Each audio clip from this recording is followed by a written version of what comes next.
N'imite pas les autres.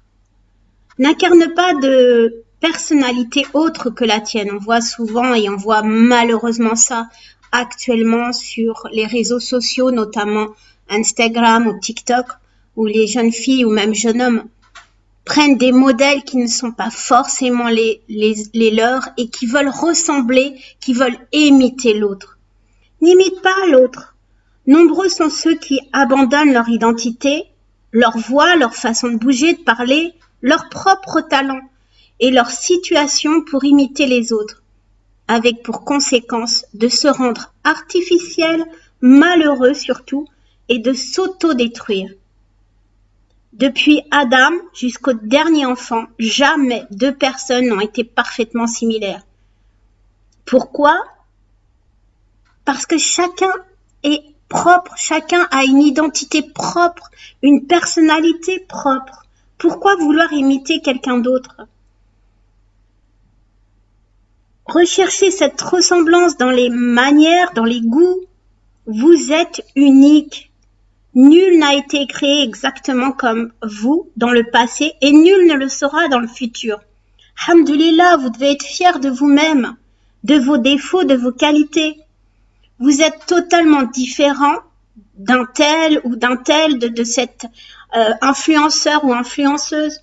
Ne vous efforcez donc pas à suivre et à imiter aveuglément les autres.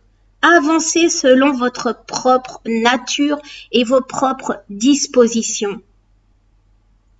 Sois tel que vous êtes, tel que vous avez été créé. Ne changez pas votre voix ni votre façon de marcher, mais plutôt cultivez votre personnalité.